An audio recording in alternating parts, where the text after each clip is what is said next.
Hello, everyone. Welcome to day 3 of the Get Your Foot in the Door webinar series. If you are here, please introduce yourself in the chat room you're dialing in from. Welcome to day 3 of the Get Your... And let me know if you can hear me okay. Your video quality and your sound quality are coming up properly. So I'm really excited about today because it seems like the main thing that you guys are very curious about are the mistakes that we make on our CV, or why there happens to be something wrong with the CV, why it's not working. And I get the impression that most of you think that the CV is the be-all and end-all of the job application process, which is very important. But if you went back and watched one about how to position yourself, then you know that half the work of getting a job is done before you even start writing your CV. Welcome to anyone who's just joining in. Please post in the chat and say where you're dialing in from. So today we're gonna go through what we didn't get to do yesterday, which is the made on CVs, and we're gonna continue on from going yesterday, and then at the end I'll also give you a few tips on what to do once you get to an interview. But if you've prepared properly, so if you've done the first step, which is identifying what you want from a job and what the organization wants from everyone who's applying to the job, the step of the interview actually isn't that confusing, because keep yourself in that mindset of the organization is looking for someone that they have open. And this applies more so in the NGO and international sector. Why? Because in the private sector, what generally happens when they hire someone is that they're looking for someone who has the skills and the, let's say, the personality, or who has the mental stamina to do the job, but they also provide a lot of training and they teach you how to do the job, and they assume that if you go through their organizational training and inculcation, then you'll be able to do the job well. But in the NGO world, I'm not exactly sure why. I've not had much training myself, and where we were provided with a lot of trainings, brown bag sessions, etc., it's never as intense as it is in a private sector organization. So that's why when they're hiring someone, they want to know that the person can do the job and some level of experience doing the job. So, and if you have any questions at any point, you can put them in the chat and I'll be happy to answer them. I'm just waiting a few more minutes before jumping into the nitty-gritty. Did anyone who was on the webinar yesterday have questions from yesterday? I'm sorry we got cut off. My internet like totally dropped, which is strange. Normally it works fine. So if you had any questions from yesterday, let me know and I'm happy to answer them.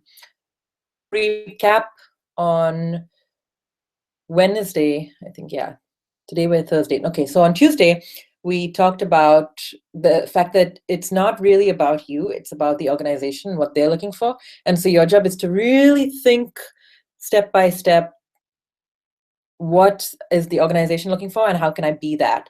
So the Get Your Foot in the Door course, which I'm really happy to tell you is opening today, has a lot of information on how to go through that process. So I've taken the stress out of doing that process for you, because it took me years, literally years, to figure out like, okay, so I'm me and like, where do I fit? It's kind of a tricky question, but actually there are shortcuts to figuring it out. So in Get Your Foot in the Door, you get a breakdown of what most roles correspond to in an organization and what is required at level, how much experience, what kind of responsibilities you'll have, how much responsibility. Hey Tendai, welcome. What you'll be expected to execute on at each level. Plus, I'm going to add this weekend, very exciting, a matrix where you can, which is completely brand new to Get Your Foot in the Door, this time, which will help you identify where you fit in each sector. So let's say you're interested in water, but a big topic because there's almost no place on earth where water, and yet many people are going without water, without clean water. So to work on water, do you work on people having drinking water? Do you work on people having toilets, or is it water for something like washing the streets, which again is really important. If you live in Australia, you know exactly what I'm talking about. So there's a brand new matrix that's going to be uploaded this weekend to talk about, to show you exactly how to position yourself. Okay, once you've decided that you want to do this kind of work, then which thematic area do you get into and how does that work, etc. So all exciting stuff. Yeah, I'm seeing that people were struggling with that, so I've decided to put it together and be really helpful. And so as a quick recap from yesterday, we talked about the unbreakable CV mistakes. And again, in Get Your Foot in the Door, the stress of writing the CV, of like writing and rewriting it. I mean, I myself have spent like hours on CVs before I had a system. And now I have a template, which again will be included in Get Your Foot in the Door. You get the template that works no matter which country you're applying to, whether you are applying to a job in Austria, or you're applying to a job in Switzerland, or in Cameroon, or in Brazil. I've tested it. People who've taken Get Your Foot in the Door have tested it. So I promise you it works. You guys who are just joining, please post in the chat to tell me where you're from, because I cannot see, I mean, internet protection laws still apply, so I cannot actually see where you're logging in from. And I'd love to know, if that's half the fun of it. So please post in the chat and tell me where you're from. Hey, Eric, glad to have you on the webinar today. And what it seems that I think for everyone, and tell me if I'm wrong, was the mistakes people make on their CVs. So I'm very happy to tell you that, hey, Elizabeth, New York City, one of my former homes. Hi, Grace from Berlin. CVs, I'm sorry I won't be able. Hey, Rachel, I'm sorry I won't be able to get to all of them. But what I did is I tried to pick out, hi, Rachel, again from Vancouver. I'm going to Vancouver this year. I picked out a couple of different CVs from people, some from Africa, some from Europe. I think we have one from Australia. And what I'm going to try to do is give you a kind of overview of what each CV has good, what each CV is missing.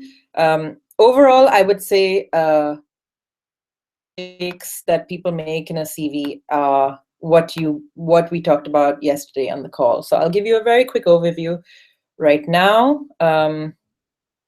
Juggle all these windows, CV windows I have open on my screen.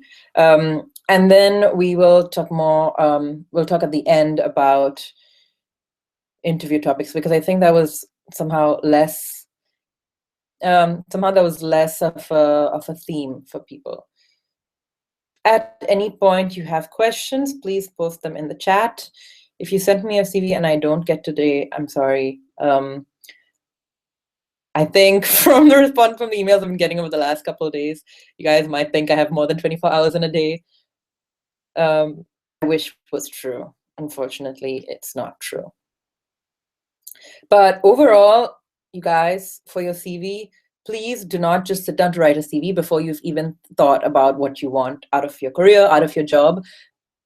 Even if you think you don't know, and a lot of people have told me, I'm not really sure what I want, I'm not really sure where to start, yada, yada, yada. Fine, that's true. But to a restaurant thinking, I don't know today if I'm going to eat. You always know you're going to eat, and you know if you're feeling like salty food or you're feeling like sweet food. So think about it like that. Like, think about your general preferences and apply them. Do not be shy to apply them. Some of you also wrote to me about watching the webinars from the previous days. I'm gonna that are available for just 24 hours. So I'm gonna share these after this video is over. So yeah, so we've been and it's covered in greater detail in Get Your Foot in the Door. We go really into very specific detail on not only you actually do the steps of identifying the job that's for you, but I have a very cool little diagram that has been extremely popular with everyone who's taken Get Your Foot in the Door, which explains the 4 positions that organizations on average look to fill, and you most likely match. So this is something that you will not see on any job website because it doesn't exist. Like, no one thinks of it in this way, but my brain works in categories. So once I'd been working for several years, I realized that at work fell into these categories, and then most job descriptions fell into them as well, and it just makes it a lot easier for you to figure out which job descriptions are for you. In the course is a technique that I like to call the 5-finger technique, which is the 5 things that you need to look for in every job description that are 9 times out of 10 they are present, and you just tick the boxes like, do I have one of these 5 things? And if you don't, then you skip it. And if you do have one of those 5 things, then you know that it's a green light and you should apply for that job. Everyone on board so far? Is everything I'm saying clear? Are we ready to jump into finishing the presentation from yesterday? Chat and say yes or no. Otherwise, I cannot know what you think. Guillermo, I recognize you. I'm going to jump into, if everyone is cool with that, I'm going to jump into the end of the PowerPoint, and then we'll go straight on to CV critiques. So everyone who sent me their CV, I will try, after you connect with your potential employer, after they've reviewed your resume and emails with positive feedback. It depends. If it's for a job, like a specific job, then you want to give them proof that you can do the job. So in one case that something I did where I was applying for this job in Haiti, I had 4 interviews in total. And between the 3rd and 4th interview, I had a feeling that like, okay, I've had 3 interviews so far. About the 4th interview, I wonder what they're thinking. And what I did is my job was to be monitoring and evaluation manager. I took their website and just redid it because I have this interest in graphic design. So it was just like a fun little project for me, but it also showed them that I could think, okay, the website is supposed to appeal to donors and people interested in the organization, present the organization. And part of my job as M&E manager was to liaise with donors. So they never told me yes or no, but right after that, like a week later, I got the job offer. If it's a light connection, let's say it's a potential employer that might one day hire you, but not in the short term, not in the next few weeks or the next month, and you want to sort of keep the flame on low. And so I would just check in from time to time, say, this article I found interesting, you might want to check it out, or these were the main points. Hey, this is a contact I have that could be interesting for your organization. Would you like me to connect you to? Or done this course on this topic that's relevant to this position I'm interested in, and this is what I learned, and I'd love to do a brown bag session at lunch one day for everyone at the office. This kind of stuff. Is that clear for you, Esther? Well, you can post in the chat if it's clear or not. And if there are no other questions, I'm gonna stay on the CV webinar. I think you should be able to see it. So the reason I put this slide here is partly because I really like this photo, and partly because of all the CVs I received, I only picked the ones that had good grammar, spelling, and seemed to actually match international work. But a lot of them don't. A lot of people have a background in pharmaceutical companies, and then they send a CV for a job at the UN. Like, what? No. Or they have really bad spelling. They write emails to me that have U instead of the letter U instead of YOU. I mean, this just will not cut it. And if you've been getting my emails for any amount of time, you know that I really am particular about grammar. So in Europe, this is not a politically correct joke, but in the US, we call it a grammar Nazi, and I'm one of them, because it's so important that you are able to represent the organization level. No matter if you are entry level, if you're an intern, whatever. And a lot of people just don't have good spelling, nor good grammar, nor is their CV in any way relevant to the job or to the organization. So it's immediately chucked out. And if it's an automated system, such as at the UN, then it won't even match the filters that they use. There's no relevant keywords. So again, please clean up your CV before you submit it to anyone. At your CV should be written in such a way that you only need to customize the profile on top. If you're not sure what I'm talking about, go to my blog, internationalngojobs.com, and you will have the opportunity to download a completely free ebook on how to write your CV that will get you an interview at the UN if you follow it correctly. It works. And so it'll show you how to do this. But in Get Your Foot in the Door, we go much more into detail in what makes a good profile, how do you write the profile, and this time, I've also got for you, this time in Get Your Foot in the Door, I've got the option to for everyone who is on this webinar today, if you join Get Your Foot in the Door today, and I'm going to share with you the link, then I will include CV review with you. So it's only for people who are on this webinar today. I will review your CV for you, tell you what's working, and show you what you need to do to fix it. Who sent me their CV and was like, please, can I have your comments? It's like, you guys, I do not have more than 24 hours in a day, and I cannot do 100 CVs in a day, much as I would like to. So that's the special bonus for today.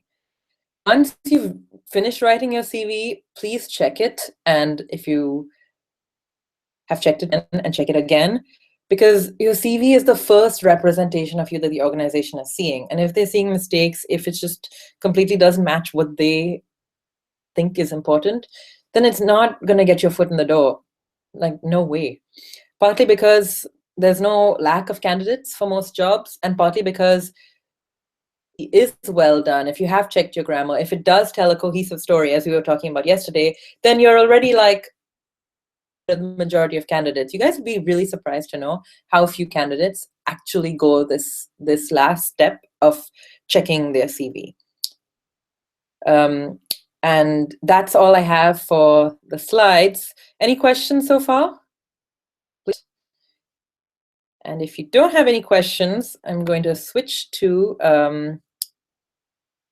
let's see, how can we do this? I want to open up these CVs for you to show you what I received.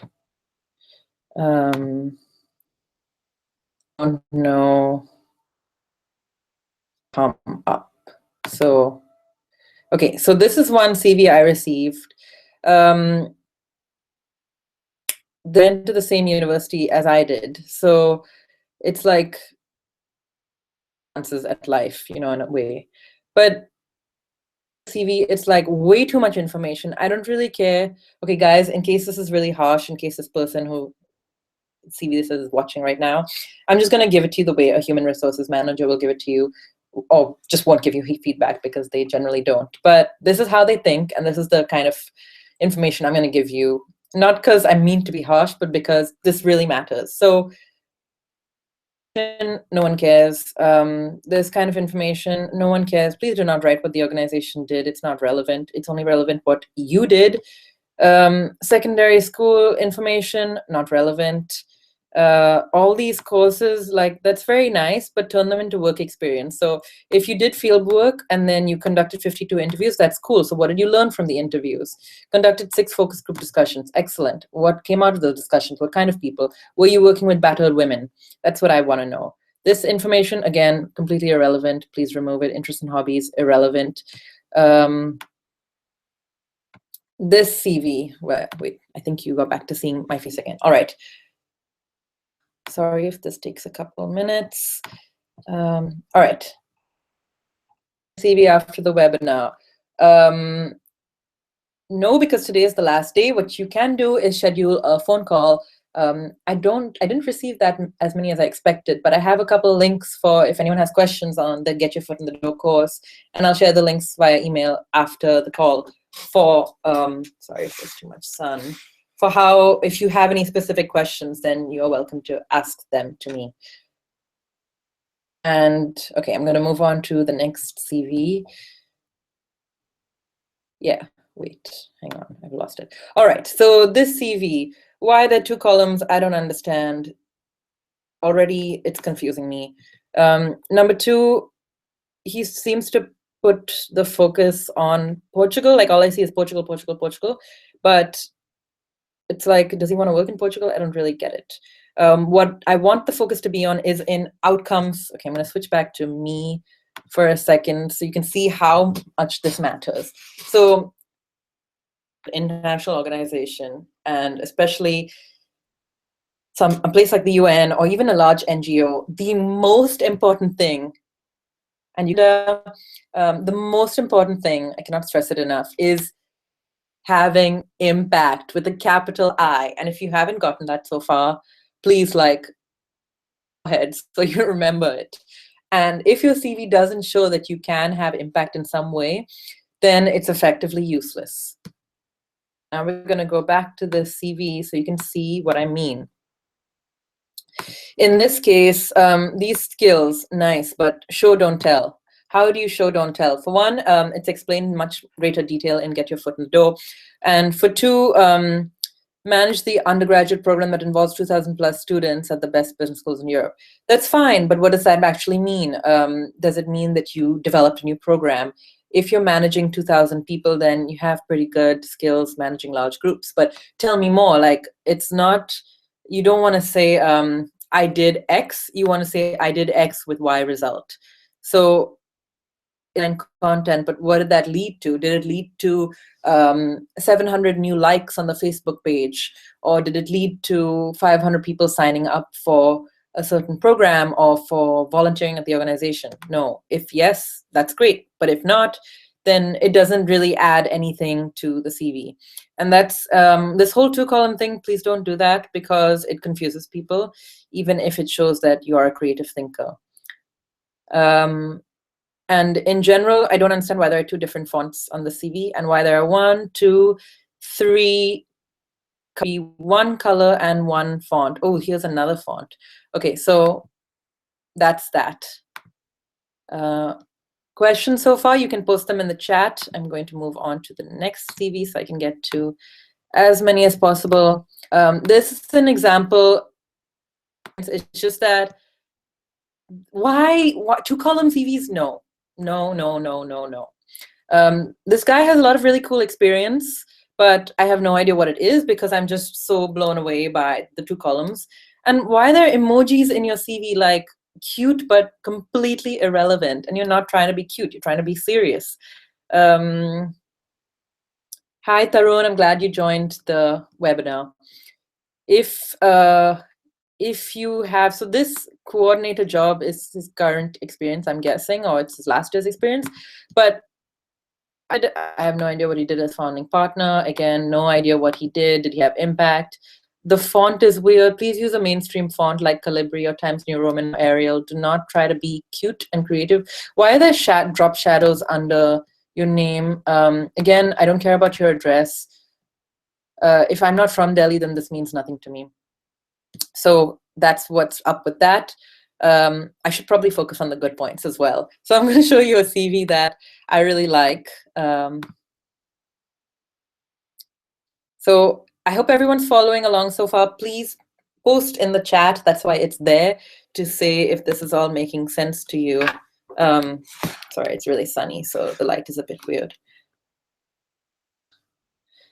Let's move on to a CV. Last one for I do not want to see. See Daisy, hang on a second.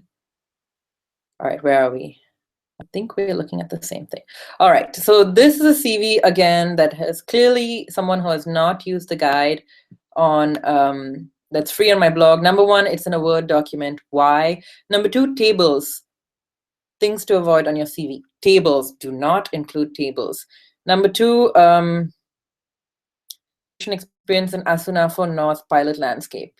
If I'm not from Ghana, that makes 0 meaning to me. So again, contextualize. If you want to work internationally, then make your CV internationally understandable.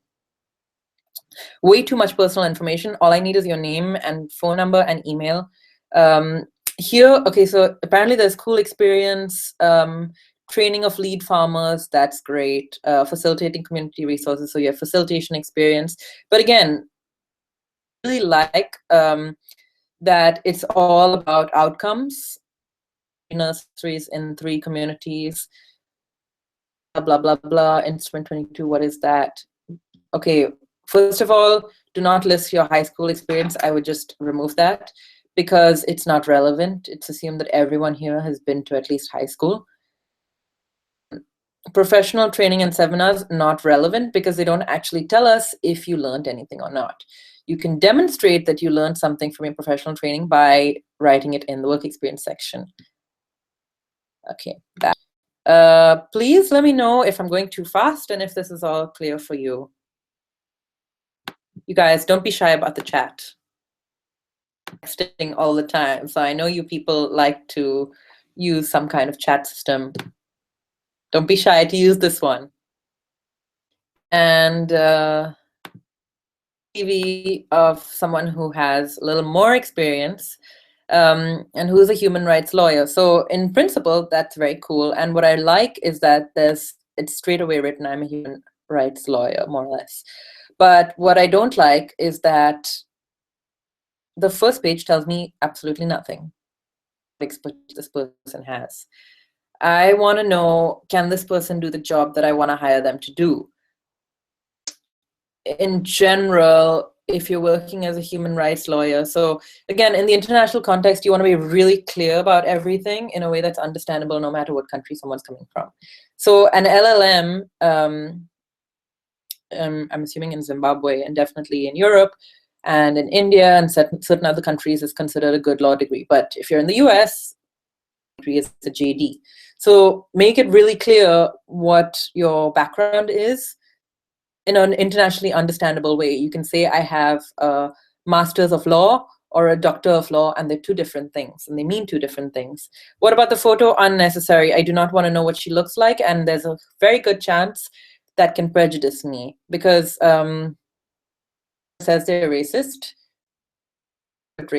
no matter which country you're from, because of race that people make decisions, but it's because everybody has a mental image of what they want to hire or who they want to hire. And so it's just much better to not include a photo because you never know who's going to be reading your application. Number one, yes, it's true that in the Europass CV, they require a photo. So if the organization wants a Europass CV, fine, include a photo. But otherwise, it's just totally, totally irrelevant, especially if you're outside Europe. No one wants it, no one asks for it. And usually after you get the job, then they say, can you send us a photo, passport size photo, blah, blah, blah. So I'll get to your question in a second. But what I want to focus on is, it's like, okay, let's zoom out a little bit. Almost 2/3 of the page are taken up with one job. Why? What I like is that it's all bulleted. It's in easy to follow format. These tables are distracting. Please remove the tables. And references, you don't need to put references unless they say specifically put references, and you don't need to give references unless they ask for them. I've had jobs, several jobs actually, where they didn't ask for references because who has time to make 3 phone calls that last 20 minutes each? And they'll call references if it's a high level job, but this person has cool experience and interesting experience, but it's not clear. Down here it says HIV, AIDS, sexual health. Up here it says advocacy, legal advice, and then I'm lost. I don't even know, okay, advocacy of what? Legal advice of what? So lacking specifics. What is great is that human rights and constitutional lawyer, nice, but whose constitution? Every country's constitution is different. I don't really know what this person is going for. Public interest litigation as an anti-corruption tool. That's nice, but it means different things in different countries. So please make your CV international, and unless you're asked to, do not include a photo. That's it. All right, we back to my face. Yes, so give an example describing a role and an outcome. I will look for it in one of these CVs I have up for you. This might be a good one. But as a short answer, you want to think about your job as a performance, right? So, okay, let me give an even more specific example. Start again. So when you go to the theater to watch a play, the actress in the play will give a speech, and she's crying in the speech. It's very emotional, and the result could be that the audience is emotionally moved, and everyone in the audience, each person goes home and tells 3 people, and out of those 3 people, 1 person buys a ticket for the next night. So it has her role is in the play, and the outcome was that emotionally moving performance that increased ticket sales, performances ticket sales by 33%. Think of it like that. I mean, I'm giving you a very basic and example that has nothing to do with international work, but the short answer is that he needs to be talking about outcomes. Esther, tell me if this is clear for you, and everyone else, if you have questions, please post them. To another CV. Dun, da, da. This is another one that I like because it has, but again, this guy is trying to be cute, an achiever of exceptional rather than expected results, cute, but irrelevant. What does that say about you, that you write good copy? Like, I don't understand. He's written here the kind of job that he's going for, and you would assume that what he's going for. But again, this would hold you back if you're applying for a program manager role. After 4 years of professional experience, if you want like a reach position where you want to really grow and be pushed and challenged, then you should apply for a management role. The profile has just way too much detail. It should be at the maximum 4 or 5 lines. For maximum. So way too much information. Number 2, you see if I zoom out how much text there is? It's just, can you see this? Yeah. So look at how much text there is. It's just like buckets and buckets of text. A CV is not how much text can you fit on the page. It's really answering the requirements of the job and what they want to see in an ideal candidate. And it takes us like scrolling down to the next page to figure out his trajectory, which is something I want to tell in the first 3 seconds. And 5 seconds, more than 5 seconds on this CV. I still don't know what this guy is all about because all I see is text. So it's a bit overwhelming for me. I consider myself a pretty good reader, but when I see something like this, I'm like, oh my gosh, I need to take a nap. So, I mean, it's clear that he has a lot of interesting experience, but it's not clear just because there's so much information. Esther, let's go to your question in more detail here. So where he says guided and controlled and motivated more than 50 youth volunteers and peer members, I wouldn't say control. That's not quite the right word. It sounds weird. But in general, it's good, 50 youth volunteers and 40 peer members. But I would take this one step further and say to what result. So yes, you guided 50 volunteers. That shows that you can manage large groups. But then what?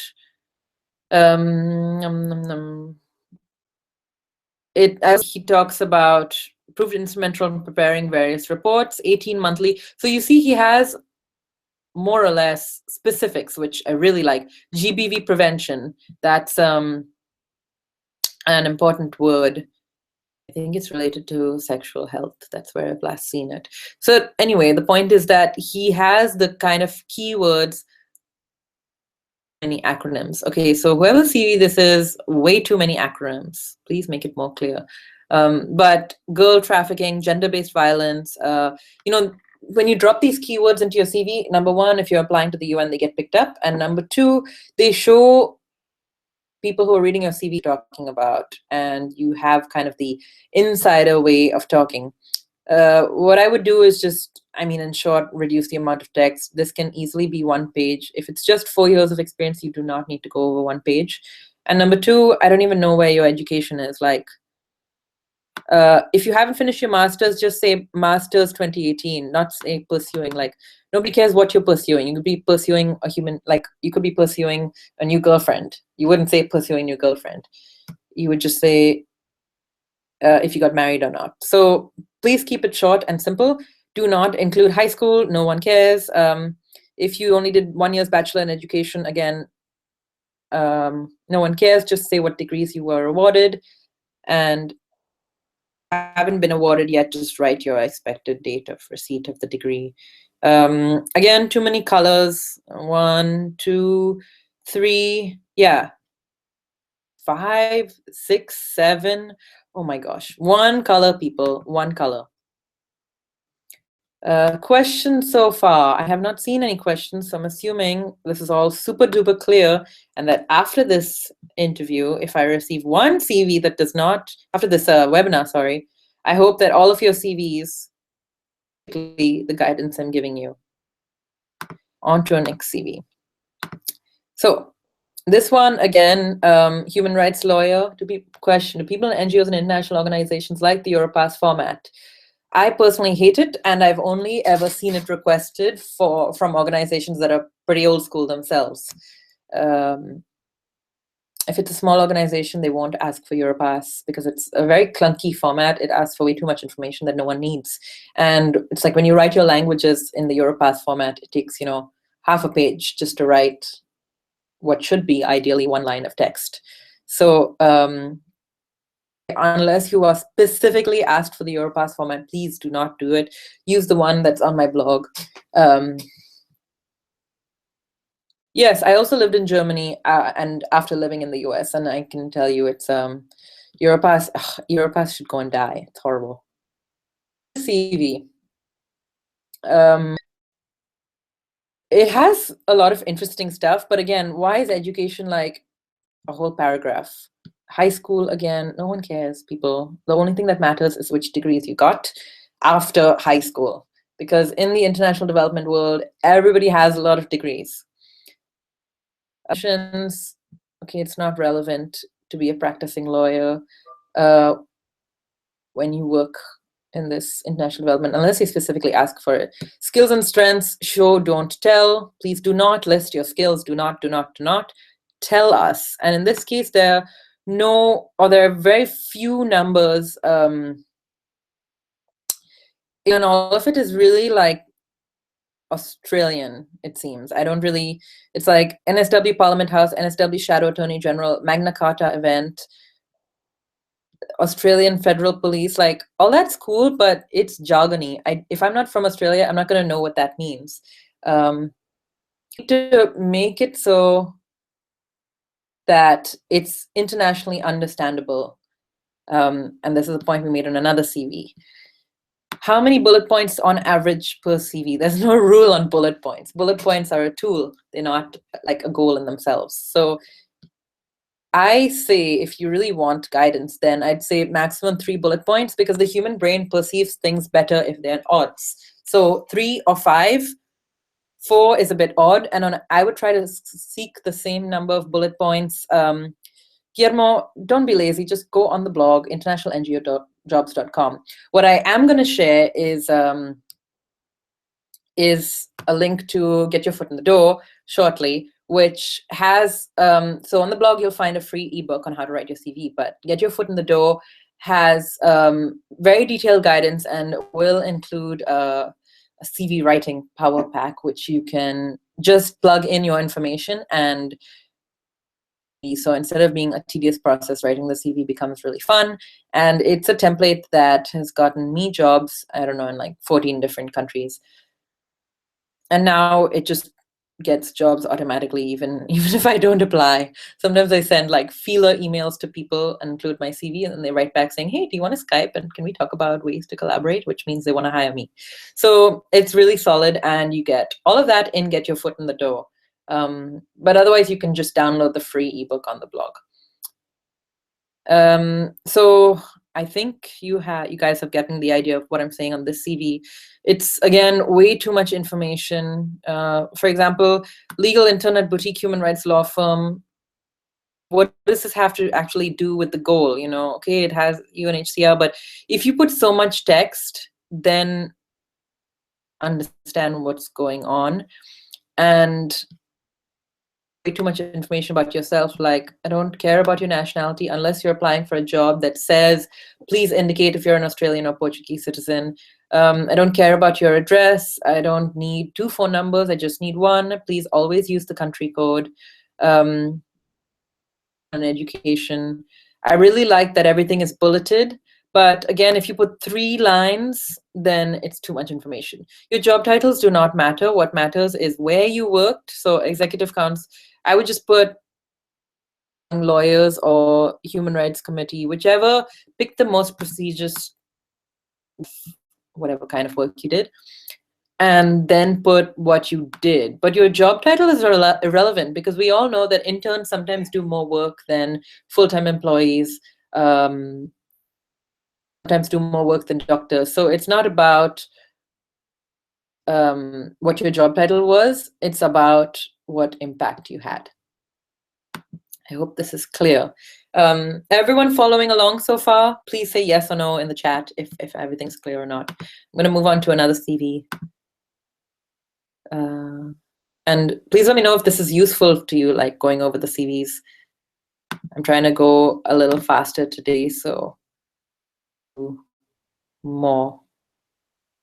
Oh, hang on, I'm going to open some from my email. So in the meanwhile, do any of you have any questions on your CVs? Or anything that I can answer for you? Any questions on the webinars in the last 3 days while I open up a couple more CVs?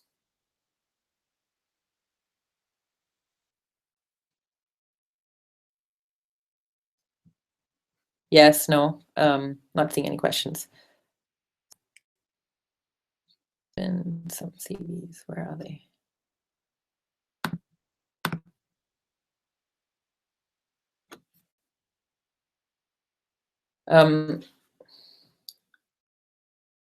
Experiences. In general, when you write your experience on your CV, you want to write it in a way that shows integrity. So what do I mean by integrity? CV, you should be ready for them to ask you questions about. If you had, my feeler emails. Okay, so if you had experience or a couple of hours, that's fine. There's no problem with that. And I'm sure it gave you a good perspective. Might not match what another candidate has. So if you are applying to a job and you have like 1 day's experience and someone else has 1 year's experience, then it's going to look kind of weird.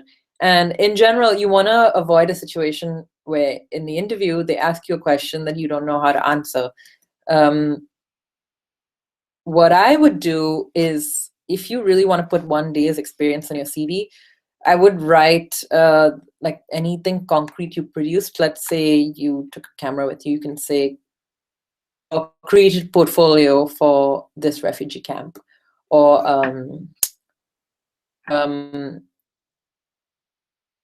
donor visit for this NGO, whatever it is. And you kind of avoid, because the thing is, if you have 1 day's experience and you're in an interview and then they ask you, so tell us about that, and you're like, well, and you can only talk about it for 3 minutes because it was 1 day's experience, then it's sticky. That's a kind of short answer. Amanda, does this make sense to you? First level of foreign languages. I write 5 languages on my CV, and I speak more than 5, but I don't mention the others because they're not really internationally relevant. If you speak any of the, I think there are 6 or 8 UN languages. So if you speak any of those, please definitely include them. A lot of people speak a language that, so in my case, I speak Hindi, but it's not a UN language, and outside India, it's almost irrelevant. And most Indians in a working environment speak English, so you wouldn't need Hindi. So I include it because, I don't know, about taking it off, and it never hurt me. But, or let's say you speak Korean. I mean, if I look at a CV and I see someone with a Korean name, and many Koreans have, one of the same 6 names, then it just makes sense that they speak Korean. And them, and they don't speak Korean, I'm like, okay, so you're from a Korean background, but you don't speak Korean, like, why? But including languages, it doesn't that you, I'm thinking of how to say this. So languages, and the more you can include, shows that you can think at that level. You can, it changes the way your brain works. It changes the way you interact with people, and it makes you kind of more adaptable, especially at a high level working in international organizations. So, and I was at a meeting, and there was a Dutch guy, and I speak Dutch. So I was speaking to him in Dutch, and it really, like, it bonded us. Not that I would include Dutch in my CV for that. It's just that it just made that kind of interaction possible. And it made it that if I asked him for something in that meeting, he was just that much more responsive to me. So this is a kind of very roundabout answer to the question about foreign languages. Anything you speak fluently or can read or write, include. If you can speak something but cannot read or write it, do not include it, because in the international world, you kind of need to be able to speak and read and write everything that you list on your CV. If you can read and write but cannot speak, I think it's fine, because this is advice you won't hear elsewhere, but what I found is that you end up reading and writing more than you end up speaking. And anyone you speak with, if it's a large international organization like the UN, then maybe the language of work is English or French or Spanish. Hey, Jennifer, welcome. And therefore, you might not end up speaking another language that you have in common, like, let's say, Italian or Quechua. I think making sense so far to everyone. I'm going to open up a couple more CVs so we can go over them. Here we go. So a lot of people try to think about how they can show things they haven't yet done in a way of saying, I'm open to it. But you want to focus more in terms of what kind of skills would this position require. So, for example, I once worked with in this organization where it was people from all around the world. It was international. It was about 500 people working in the organization. And from Zimbabwe, who was just like struggling. Like, he just was water. He was not making any friends. He was very friendly, but he was just struggling. And, I was talking to a colleague, and we were saying, why is Jim struggling? He's been here for a year. And my colleague was saying, yeah, that's why we hire people who have international experience. We just assume that they know how to deal with being abroad. And so said, everything in your CV transmits a message. So anything you include, you want to include it with the goal of transmitting that message and not about what it means. So it's like when we talked about languages. The more languages do you speak, the more open-minded you are, the more you're able to communicate globally, the more at ease you are with people of different backgrounds. And the less you behave like me versus the other, which is important in terms of human behavior. So you can show in other ways integrity, that you're open to working in emergency situations by just showing that you can deal with emergencies and that it doesn't freak you out. Just show, was able to rapidly respond to a crisis by immediately developing a 12-step process that was then adopted by the organization, whatever. And that way, then you don't have to get into this question of, if I had experience for one day, can I include that? And I hope this makes sense, Amanda. I hope it's a clear response. Jennifer asks, if I have successfully completed a research project, can I state the grade on my CV? Nobody cares about your grades.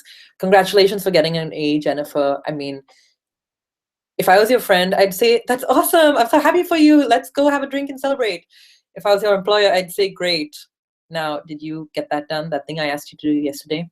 No one cares about your grades. I think all of you might know that George Bush was a C student and he became president of the USA. So grades do not matter. Questions, please post them in the chat. I'm sorry if some of my responses come off as a little harsh.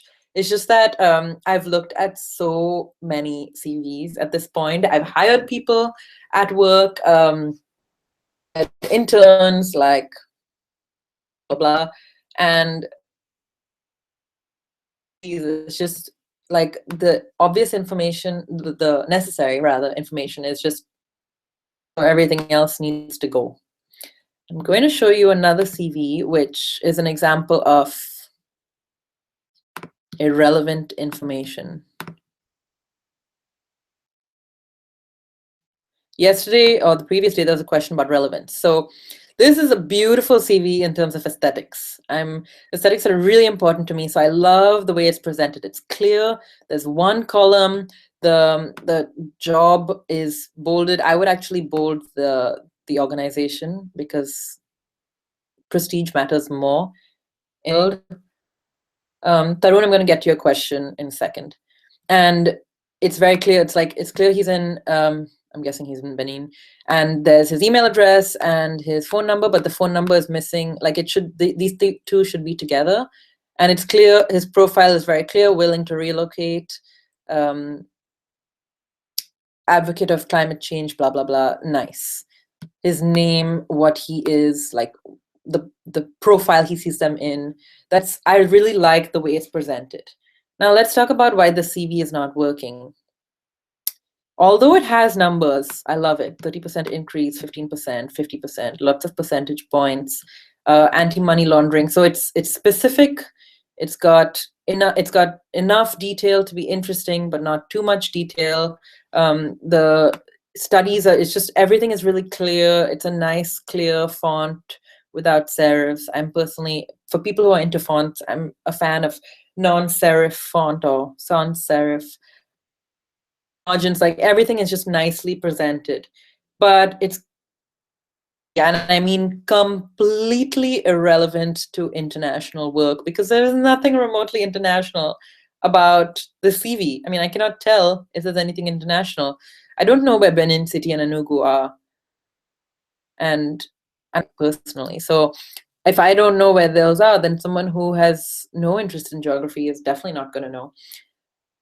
It's really businessy, so maybe it could be good for a social enterprise, but like, do focus it on the goal. And if the goal is to get a job at an international organization, then make it A, international, B, about impact rather than just revenue. I don't understand what the goal is here. So to make it clear for everyone, anytime I'm reading a CV or anytime anyone's reading a CV, it needs to be clear what is the goal of that CV. The CV is not like a document that you put up on the wall to look at because it's pretty. It's a goal that is supposed to incite something, ideally a job interview or an email saying, hey, can you speak next Thursday at 2 p.m.? It has in a lot of groups, but no one cares.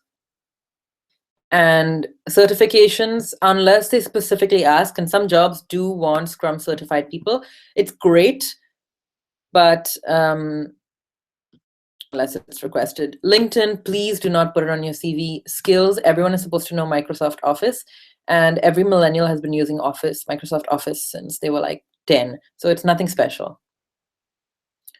That was that. Now I'm going to answer these questions y'all are posting. Okay. Tarun, do career shifts stand out as bad spots? No, it's fine. What matters is a focus on the thematic area. So as I was saying, in Get Your Foot in the Door, you do get this very cool chart I'm going to upload on which thematic area you're in, and then you kind of, you just manipulate your CV a little bit to correspond to that thematic area. But ideally, you don't want to switch too much between thematic areas because A, it'll show when you're in the job, and B, strategy. I gave the example, if you watched the previous webinar, on my own life where I'm mostly in climate change and agriculture, and then I took a break to work in an engineering organization, and it was kind of a disaster. It was interesting, but my own interests and to my trajectory. And so I learned my lesson to stick with the same thematic area, and that's what I recommend for you too. Thematic areas, it's fine. But make it seem part of some bigger story, as in if you're switching to from certification, environmental to disaster risk reduction. It part of this bigger question of what are good ways to address climate change. In terms of working at NGOs versus far away from international development, it doesn't matter the kinds of organizations you worked at, it matters what you did. So all in all, your CV should be more focused on what your impact was. You saw with the CV I just showed you, there was this guy who had worked at, it was all about revenue, which is irrelevant in the international development world, when it should have been about his impact on the organization. Like, did he improve processes in some way? Like, make it about your personal impact rather than different kinds of organizations. Amanda says, someone told me I had an impressive CV, but I came off. I have been told that as well. Some people, and not change this, some people have in mind, and this is why I said don't include a photo. If you don't have to, don't include too much information, because people judge like hell. I once applied for a job that hiring someone who was 20 years older than me, I think, or 20 years older than I was at the time.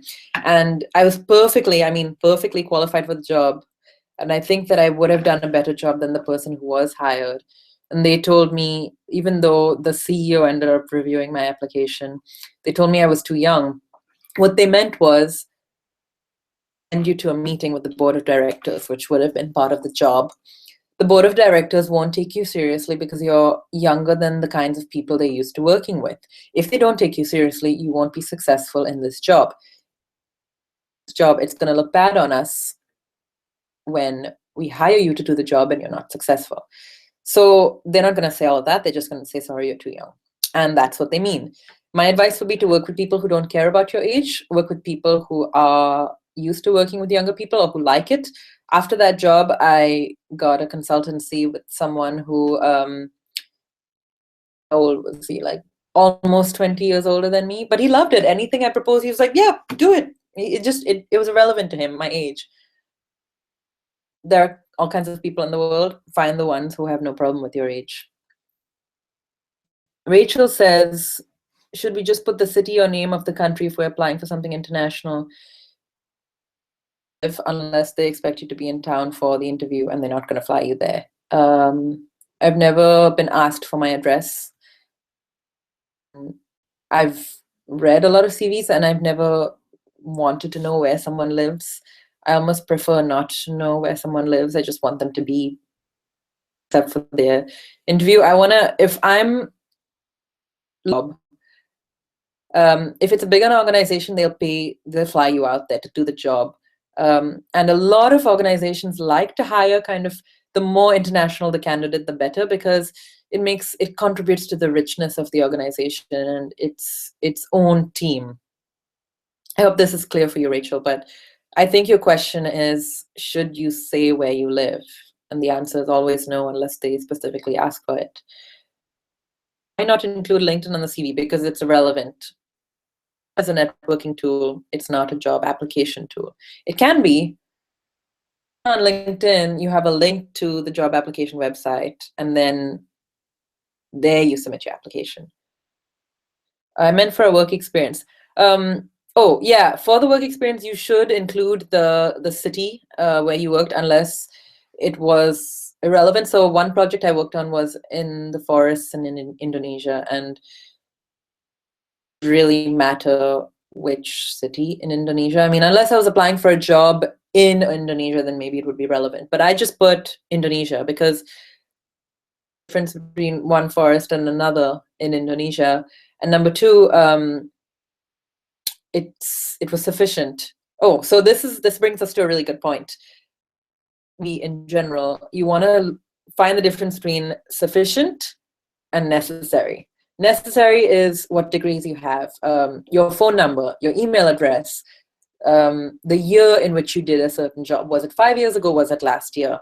Sufficient is writing Indonesia rather than writing the names of the forests in Indonesia with which I worked.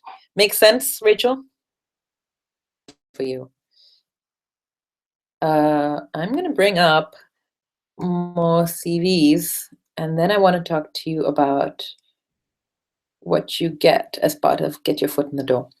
So this CV, again, it says career objective, and oh gosh, it's like very annoying. But back in the day, that was, but definitely 20 years ago, they used to say, put your objective in your CV. And objective is to get an interview at the company to which you're sending. Number two, we can also assume that every job is getting at least 5 candidates, and their goal is to be the perfect employee for that job. So please remove your objective. It does not add anything. Number two, remove high school. Number three, this should just be MA social work. That's it. And Tata Institute of Social Sciences, India. Okay, who cares which city in India? If I want to know, I can Google it. But if you're applying for a job outside India, do not write which city in India. It's not really relevant. Unless it's a big city. So in this case, okay, I'm going to take that point back. You can write Mumbai. I studied in New York, so I write New York on my CV, but it's also because very important place to a lot of people. Having grown up in Mumbai, I can say this for a fact. Some people think Mumbai is relevant and interesting, and some people don't know the difference between Mumbai and any other city in India. So take a judgment call on that, but overall, just reduce this, and please remove the tables. Number two, don't put these black bars, they're distracting. Dissertation is irrelevant unless you talk about impact. So surveyed 500 families in low-income villages in backward state, but that's not a nice term, in a state that has lower infrastructure, whatever you want to call it, but give us detail, don't make this like some kind of dry document. Make it juicy and exciting, and as we discussed yesterday, make me want to know more about you because you've done interesting stuff. So again, with detail, what is Z News Media Corporation? Okay, this guy's Indian, I'm Indian, so I know what this is from personal level, but if I was not Indian, I might have no idea. So don't make me feel like an idiot while reading your CV. Make me feel like, ooh, yeah, that sounds cool. Yeah, interesting. All of these are jargony things that I don't know. What is Yuva? What is Jan Chetna? What is VMS, TIS, UNICEF? What else? I don't know what all these things are. One prize is cute, but nobody's in school anymore. 18, and therefore we're not winning. Like at work, you don't win prizes for doing something.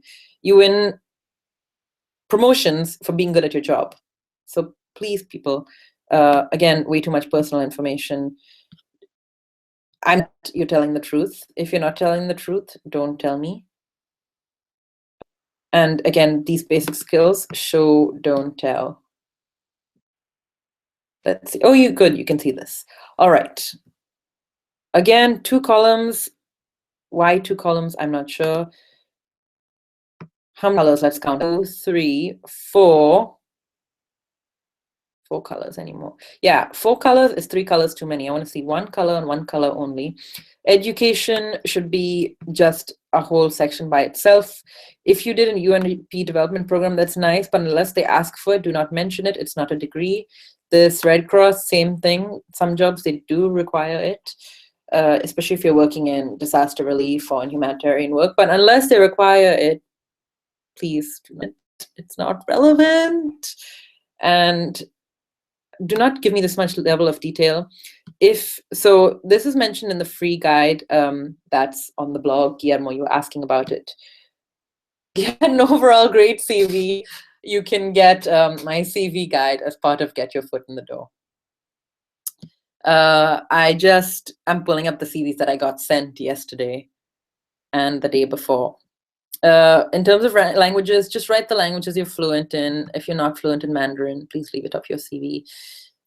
I'm assuming learning Mandarin is a hobby, and that's cute and nice, but no one cares if it's not relevant to the job. Internet navigation, I can't tell if this person is joking or not. I mean, media, aka use Facebook, great. where it gets interesting. So you see how I have to scroll onto the, I don't even know which number page there is because there are two columns which distract me. This person has worked at UNDP in Brazil. Cool. Hidden on the bottom paragraph.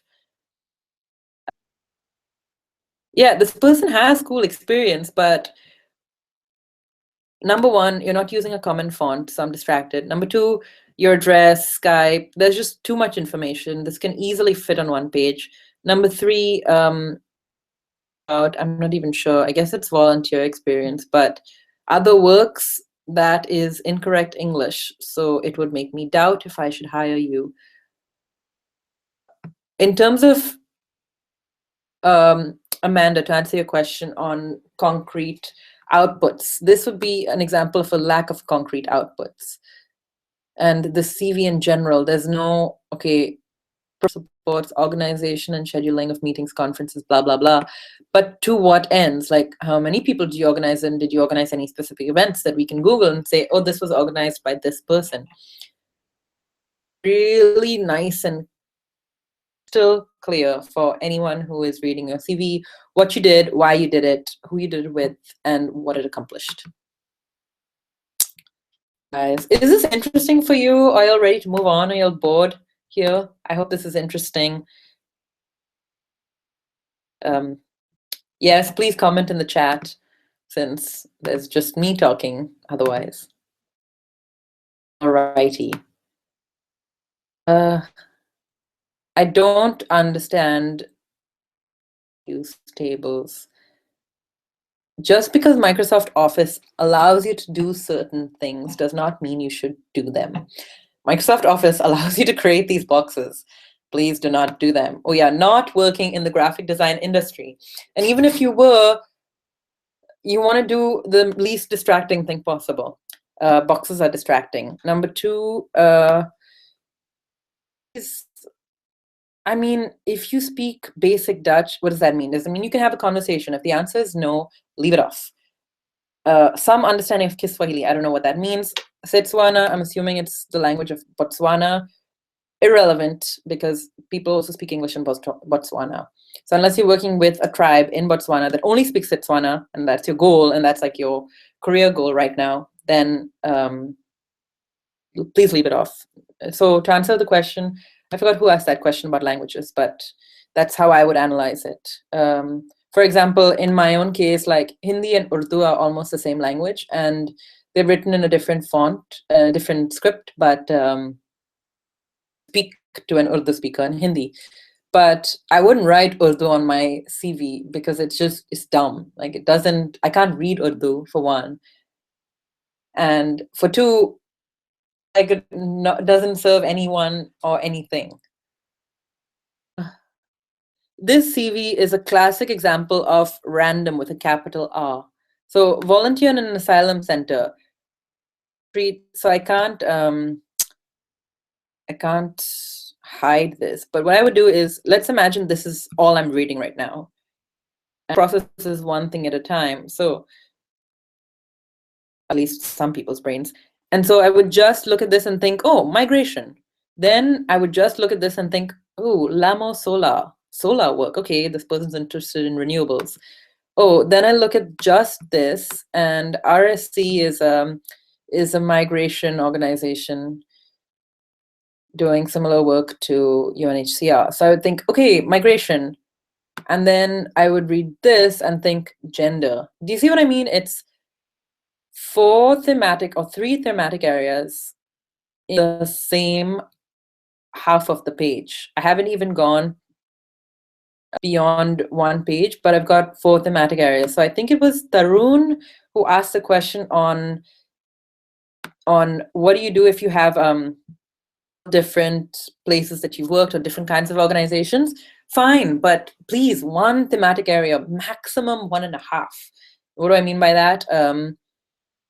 Most say that, and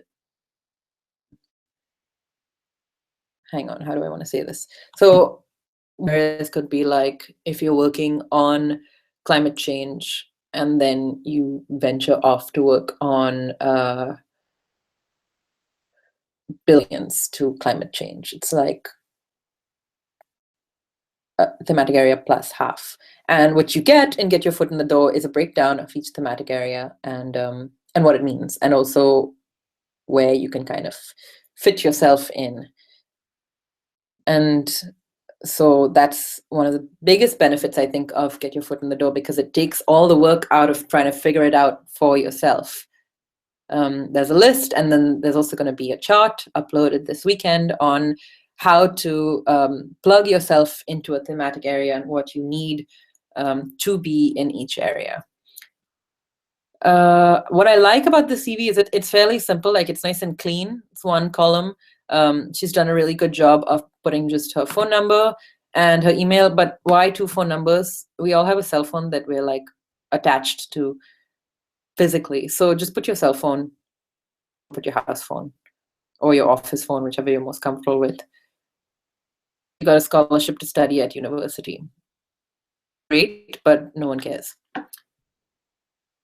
It's funny, like, my dad got this really prestigious scholarship, and my mom still talks about it because I think she's proud of him for having that scholarship. But it's like, it was ages ago, first of all. And second of all, like, he got that scholarship. Moving on, And like, I like that it's really clean, but way too much information. What subjects you studied are not relevant because university, a lot of people were asleep in class. So just because you went to a class doesn't mean you were awake in it. And even if you were awake, doesn't mean you actually processed some of that information. I had to take statistics twice because the first time it just went over my head. That's what I wanted to say, is that include the information. I'm repeating this like 75 times, so I hope y'all are getting the message, is that the information that the people who are hiring you are gonna think, yes, this is our candidate. And I gave this example yesterday, but I'm gonna give it to you again. Let's say you are single and you're looking for a boyfriend or girlfriend. So ideally you want someone who's healthy and their family is healthy. So imagine going on a first date with someone and they tell you, hi, I have a bipolar father and sometimes he throws fits. Response would be bad, because number 1, too much information. Number 2, irrelevant. Number 3, and I have a bipolar person in my family, so it's not about being bipolar or not, but it's just the fact that that's irrelevant to the goal, which in this example is to get a boyfriend or girlfriend. If you're applying for a job, for example, with one colleague who she used the bathroom about once every 40 minutes. Hey Kadege, glad you joined again. And that, it's like, you shouldn't announce that in a job interview. I mean, I'm giving you very silly examples of you should not provide on your CV, but do not tell me your parents' names, do not tell me where you live. None of these things are relevant. Guillermo asks, how can we keep it thematic when they want preferably people with experience in projects and our work experiences in teaching languages? So I'm going to say this in a way that might seem obvious, but everything is a project. Every job, every organization, every work you do is a project. But we're not used to thinking about it like that. So say you're a teacher and you are trying to make the transition from teaching to doing project-based work, which is what Guillermo is asking. Fine.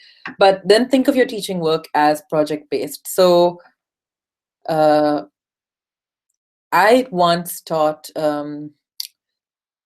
these students how to apply to universities in the US. And the project was, so every project, and something I'm going to do later this year, which a lot of people have been asking me to do, is create a course on project management, but for the NGO world. But a lot of people have been asking me, I don't know how to do project management. And it's simply idea or hypothesis.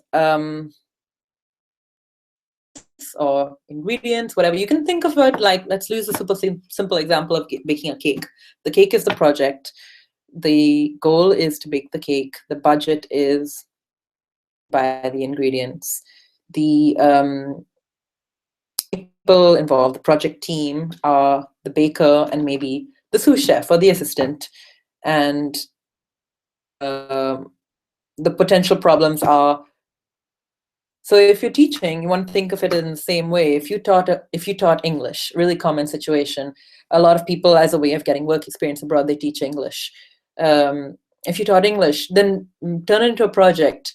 Were you just teaching English, or do you have other interests that you somehow inserted into your teaching? The way that I did it is that I was, when I was teaching these kids how to get into US universities, what I was actually doing was teaching them English. And it wasn't just basic speaking skills, it was English for the SATs. But what is the goal of the SATs? Getting into a university in the US at bachelor's level. And pretty much it's US universities who require the SATs. So Guillermo, to be more specific, the goal is getting into a university. That's the be all and the end all. The ingredients are a good SAT score, or like taking the SATs, to be even more blunt about it. Passing the SATs, having the right way of presenting oneself, writing a good essay, and the requirements are good English skills. So I could have written on my CV, taught 20 students. That would be so boring. What's way more interesting is to teach them about the American education system and how it's different, what they need to do. So right away, any employer reading my CV thinks, oh, she's good at A, comparative thinking, B, analytical thinking, C, critical thinking. So in the two systems, and if they are different, how, and if yes, why does it matter? And then in terms of the ingredients, the budget, etc., that to project management work. But you don't have to be so people it really directly. They don't get that it's okay to be creative. And this is something that I show you how to do in Get Your Foot in the Door, is how to go step by step in building your profile. You don't have to worry so much about, oh my gosh, they're only looking for someone with project management experience, because ingredients that make a cake good. I mean, if you've tried different kinds of cake, staying with this example, because I think everyone can relate, there's amaretto cakes, there's orange rind cakes, there's vanilla cakes, and they all kind of different, but they're all still cakes. So you could have project management experience in a variety of different ways. So Amanda's here, and Amanda, I'd love if you would comment in the chat about module 1 about, you can find many different ways of showing that you have project management experience, no matter what your background. Any more questions? I think I have one more CV to show you. CVs I didn't use because they were just kind of bad. If they missed grammar, if they were just any relevant experience or any decent experience, I just don't find a point of showing them to you.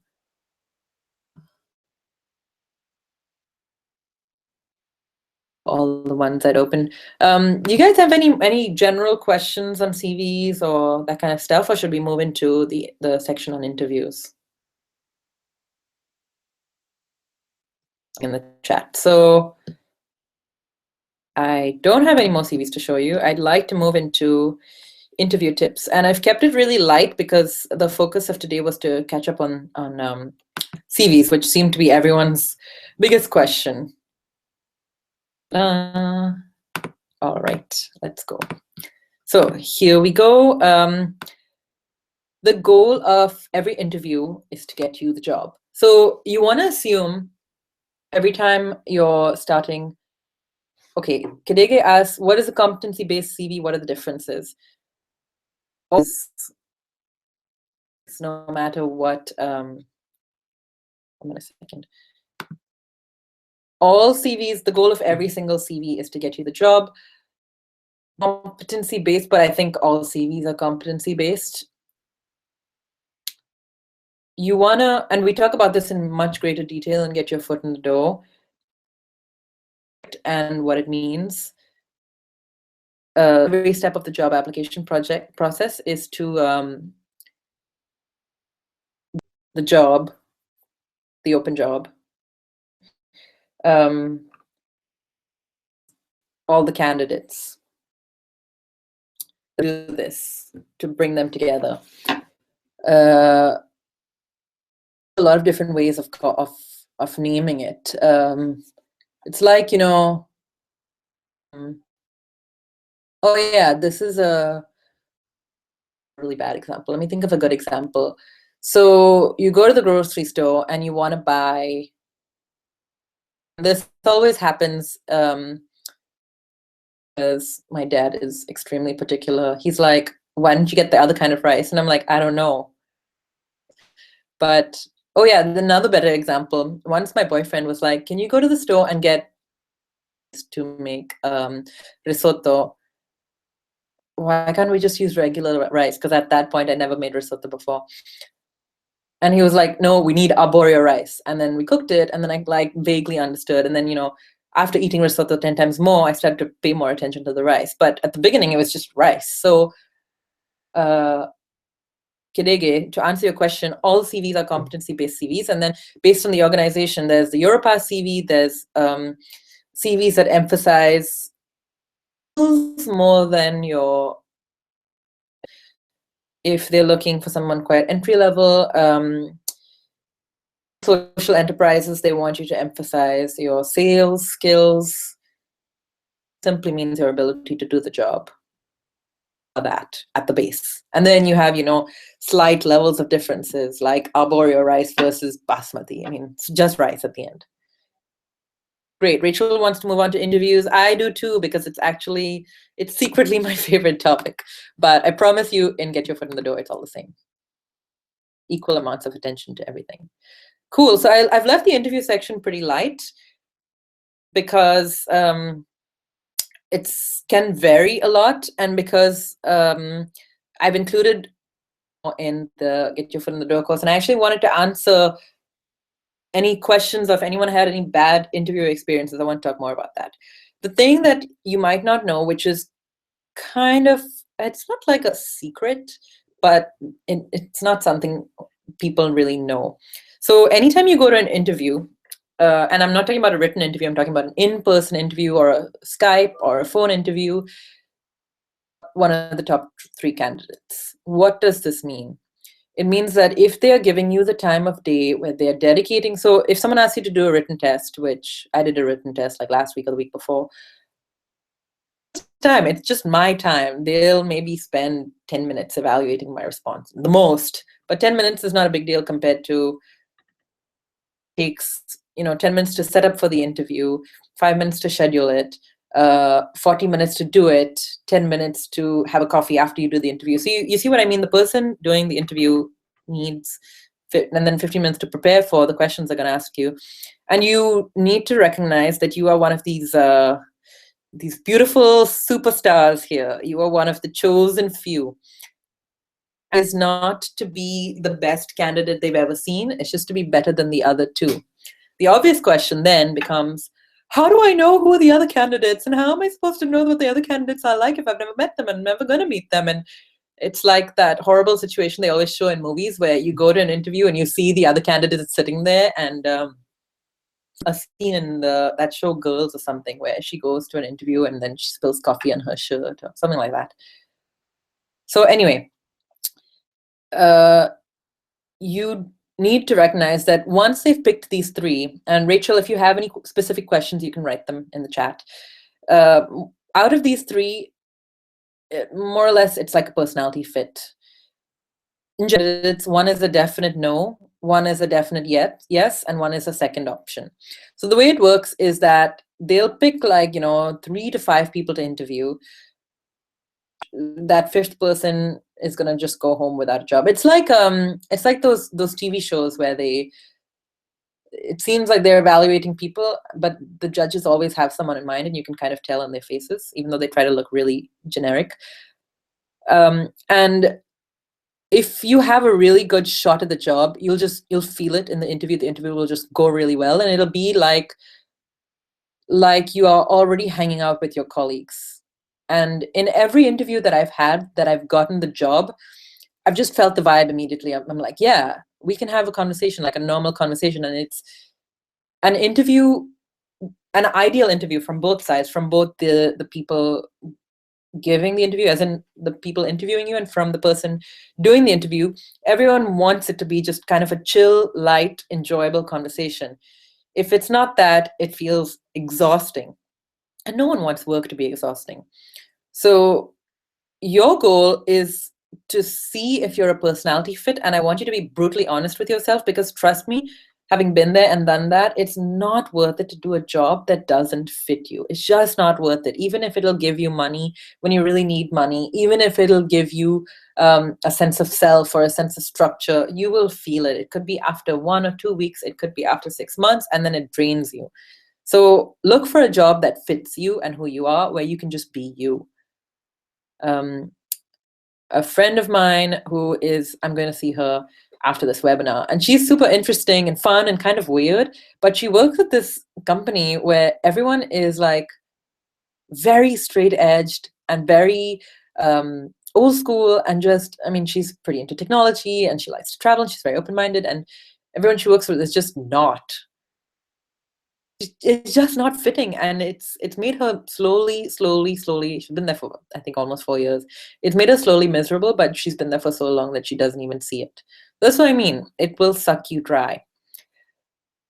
So fit is something you cannot control, but you can encourage. And how can you encourage it? By only applying to jobs that fit you and fit what you are, fit what you're looking for, which we talk about. Get your foot in the door is all about this. It's called Finding Where You Fit. I talked about it on day 1 of this webinar series. The second thing is that out of the ones they're interviewing, after the interview section, for someone to do the most amazing job in the world. They're not looking for the most amazing candidate. They're just looking for the candidate that they find most interesting or most exciting. And I remember once my boss was interviewing someone for a role to be my colleague effectively. And he came in and he was like, oh God, we just interviewed this girl and we really liked her. Oh, we just really liked her. You know, we'd really like her to join. I don't know. She said she has another offer. I don't know if she'll join, but gosh, we'd really liked her. We'd love her to join. And that's how everyone wants to feel about a new hire. Else I know was telling me about a new hire, and she was saying, gosh, he just has such great energy, and he comes in every morning and he says good morning. It's not like he's the smartest guy on the planet. And that's how everyone wants to feel about a new hire. So if these are things you cannot control, you can just hope for, and you can guide yourself towards them by, again, finding the right fit, and as much as possible before you even submit an application, which is discussed in great detail in Module 1. And you come out of Module 1 of Get Your Foot in the Door with a very solid sense of have a good chance of fitting. And it's a process that has worked for me, I don't know, like 99% fit. The next point is that it's like, okay, let me give you a good example that I hope will make things more concrete for you. You go to a party, and if you are not relating, then think about the last party you went to. And when I was younger, I used to go to a party and like try to talk to a bunch of different people and then feel glum when I didn't make any friends. But now I realize that even if there are 50 people in the party, the chances of me getting along with even one person is low. So if I make even one friend at that party, it's pretty good. And I think we've all had this experience where we find that one person at a party that we really gel with, and we sit next to them the whole night. And this happened to me a couple of weeks ago, where I went on a hike and I met this girl, and we just clicked. And at the end of the evening, we were having a coffee together, and we were sharing this dessert. And the guy next to us was like, "Oh, how long have you known each other?" And we just met that day, but it was a click. So why was I telling the story? So you want to look for that click, but you have to recognize that out of those 5 or 3 candidates that they're interviewing, only one is going to be a real click, and then that second one is just the second best option. So to go back to the example of my boss who was hiring someone, the first person he selected for the job he was really excited about her, and the second person was like that second best option who accepted the job. And we kind of felt it as soon as he joined. Like, he was fine, he ended up being liked in the organization, so it was fine, but he was the second choice. Another thing is that there are external factors that control what candidate gets picked. So a friend of mine who I talked about yesterday, a friend of mine who works in the Congo, she said that they were looking for her job for a French speaker. Doesn't mean that they're looking for a French person or a Belgian person, but the chances of a French or Belgian speaker being hired are very high, just because those are the kinds of nationalities that speak French. I hope this is all clear so far, and this answering your interests. And so this is a little bit about the context of going into an interview. And the component of an interview is that all they care about is a fit. Is you being a fit with the organization, you being a fit with the team on which you'll be working, and a fit to the position that you'll be doing. And Get Your Foot in the Door, we go into great detail on determine if you are a fit in module 1. And we talk about, okay, once you've decided you're a fit and they think you're a fit enough to call you for an interview, actually mean in concrete terms. If you're a fit with the person you're interviewing by just the vibe when you enter. I mean, one of the people who she told me that she was in an interview and her hands were sweating. And a friend of mine who recently got a job in Ecuador, she was, before that, she was interviewing for a job in Singapore. And she said throughout the whole interview process, she was just full of anxiety, and she got the job, and then she rejected the job, and then she decided she really wanted the job, and then they wouldn't give it to her. So all of these things are signs that it's probably not a good fit. And you've got to, I mean, it might sound like not concrete enough if I tell you that you need to pay attention to your gut, but so much of the best decisions is about gut feeling. So please, your gut feeling when you're doing your phone calls, when you're talking to the people. My friend who ended up getting the job in Ecuador, she was saying to me yesterday, she's like, when I was doing the final interview, it was so lovely to talk to the director. And that's how you want to feel. You want to enjoy it. You want to enjoy the process, because the process of interviewing is part of the relationship that you're building with the organization, should you end up working there. And this is on which we build and Get Your Foot in the Door, that you're building a relationship here. So treat it as that. It's like you get into a new relationship, a romantic relationship, and you don't do something or say something in the first few weeks or few months that could potentially screw it up. And if you do, then you feel like, oh gosh, did I ruin it? Did I? So building a new relationship that you want to look after. Esther, this is also in response to your question about how to deal with a potential employer. Is, when you are making a new friend and you don't want to ask them to hang out all the time, then they would think you're annoying. And I met this girl recently, and she wanted to be my friend, but every time I'd hang out with her, she would ask me for something like, hey, can you lend me money? Hey, can you send me the email of this guy, Hey, can you do this? Hey, can you do that? So it got kind of annoying, and no one wants a friend who's all the time asking for something. So you see what I mean? That new baby friendship. And the same for a job is you want to take care of a potential employer relationship the way that you would any other relationship in your life. Like, between emailing someone out of desperation or emailing them because, hey, I'm just so passionately interested in this article and I'm thinking about it all day and I'd love to share it with you. Esther, I hope that makes sense for you.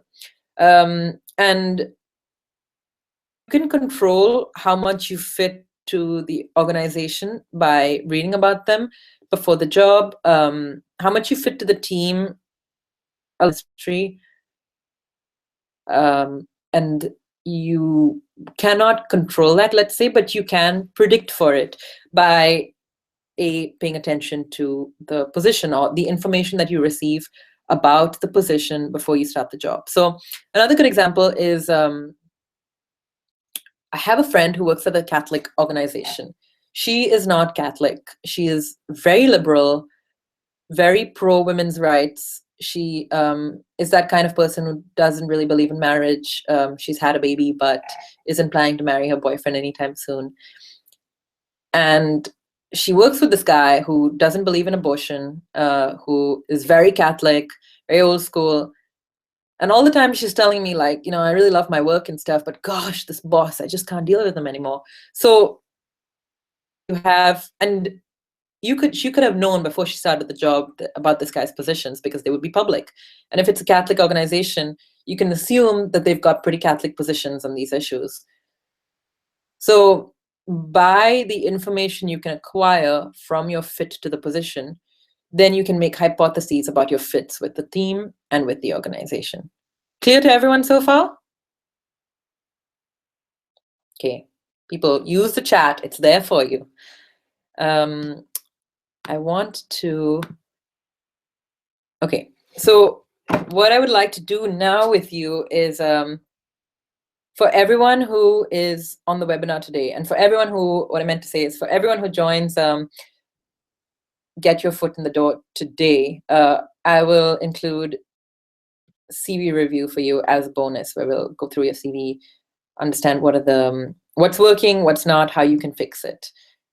And I'm gonna put the link in the chat, and Get Your Foot in the Door is open until on Wednesday.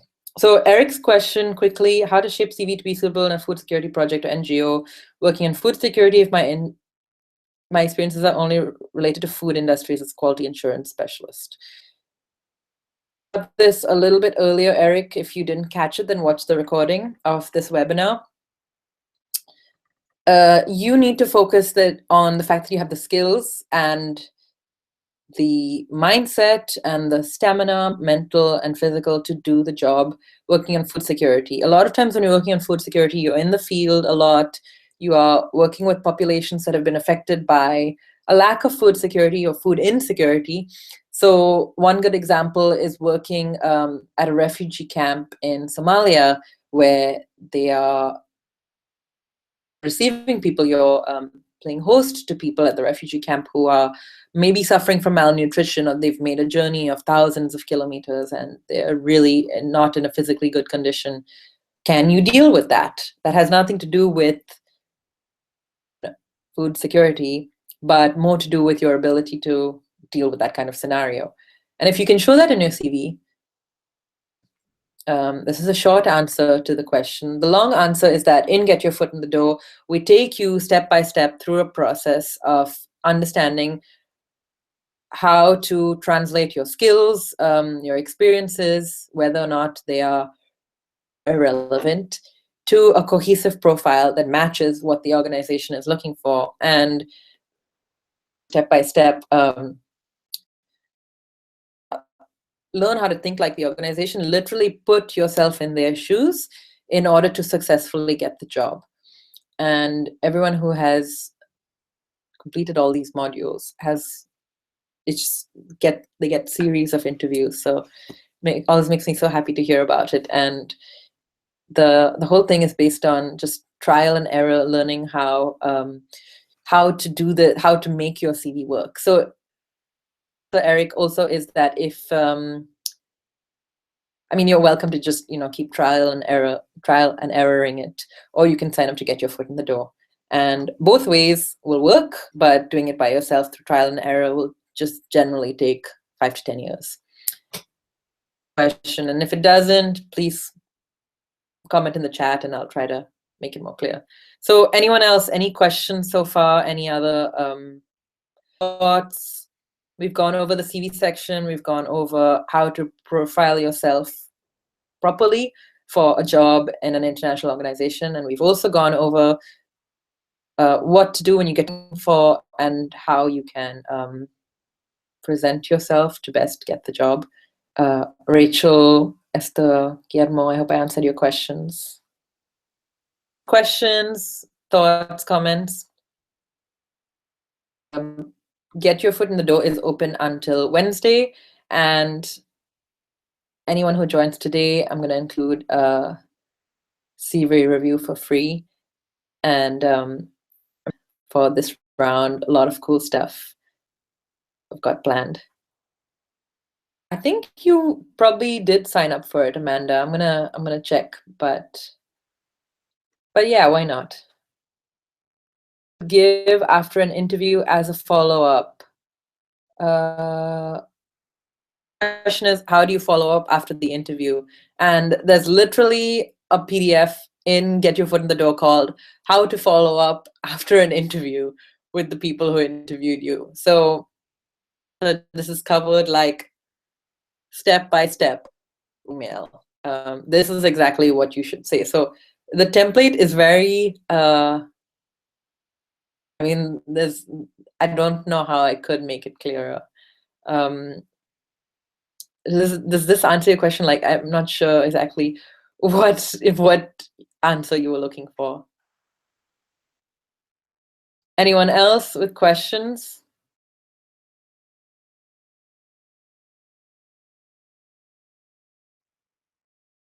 I'm starting to think maybe I should play like some music in the background so there's not just silence if I don't speak.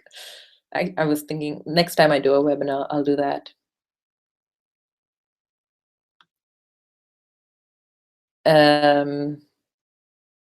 Anyone? Otherwise, we can probably wrap up since it's close to wrap up time. I'm glad you were able to join the webinar. So for anyone who watched, or if you want to share this webinar with any of your friends, it's going to be up for the next 24 hours. And then over the next couple of days, I know some of you have asked about watching the previous webinars. Share information via email on how you can access the previous webinars. And as far as yeah, the thing about getting a job, you can definitely find a lot of career blogs. I've read most of the good ones at least once. Very few are really excellent in terms of how to get a job. There are lots of courses on how to get a job. I think there's nothing on how to get a job in international development.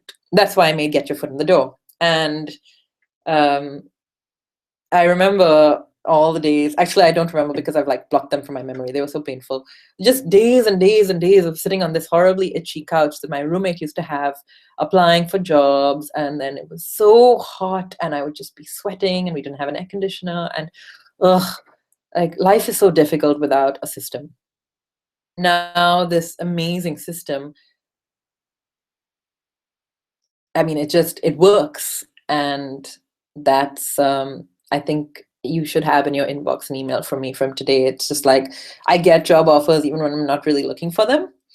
And I just use the same system, like putting to Get Your Foot in the Door, I use myself. And it works not because, but it works for other people as well. And it works wherever you are in the world, like as long as you're applying to these kind of impact focused organizations. I'm not saying go and use the system for McKinsey, but for the purpose that we're all here to talk about, guarantee. And if Get Your Foot in the Door does not work for you in the next 30 days, I'll give you a discount. It's not that I'm running after your money.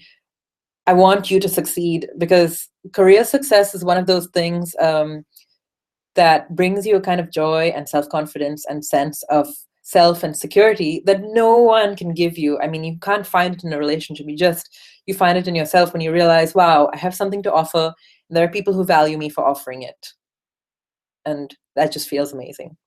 Tendai asks, upon joining a team, I think your question is, who really are Tendai? Is that correct? this is not as big of a deal as you think it is. When I worked in Germany, people don't really smoke a lot. And one of our colleagues, or a few colleagues, let's say out of 5 smoked, and they smoked. That was it. If don't know what your question means, but you can't hide who you really are. The people who are interviewing you have to assume that they've interviewed other people. This is not the first time in their life they're interviewing someone. So they have seen other people. They are not going to disqualify you because you smoke. And working in international organizations in general, OECD, everyone dresses nicely and they dress actively. No one really has tattoos. No one has piercings, or like cheek piercings, for example, or lip rings. It just doesn't attract that kind of crowd, because it's that's not the kind of organization it is.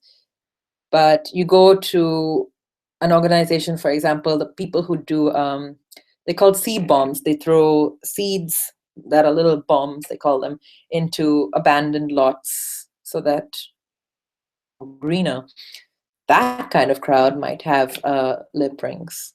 So you can't really hide who you are. And this is what we talk about in module 1 of Get Your Foot in the Door. You kind of will self-filter. It just happens automatically. So I wouldn't worry about it. Any other questions? Otherwise, I think we can wrap up for today. Definitely need to go and take a drink of water. So, everybody, last shot, last opportunity to ask questions. And if you cannot use the chat for some reason, please, so it can pop up. I keep this thing open for another minute or so. And if you have no questions, thank you so much for joining. It was really fun to do this. Amanda, I really loved your comment. I'll let you guys know that for anyone who has taken Get Your Foot in the Door, this is like a little nugget of free information. We'll have a course called Lead for Impact, which I'm really excited about. It's like get your foot in the door for the next level. So once you do get your foot in the door, once you do start this career, I used to, and I loved it. Guillermo, I used to live in Germany. Once you do get your foot in the door, once you do get this career that you have been dreaming about started, and then you want to go into a director level position or a high level management position or an executive position, and how do you acquire those management skills without going and doing a 2-year MBA or MPA or executive leadership program? Thanks, Jennifer. I really enjoyed it too. So that's what we will be teaching in Lead for Impact, so for that, I'm going to run a webinar. So just stay tuned. Yes, Europass CV. A lot of people do request it. I just think it's a rubbish format. And outside Europe, you never see it. And even within Europe, for a lot of organizations, just don't ask for it. So case by case. If anyone else has any questions, post them quickly, please. Otherwise, we can wrap up for today. Thank you so much for coming.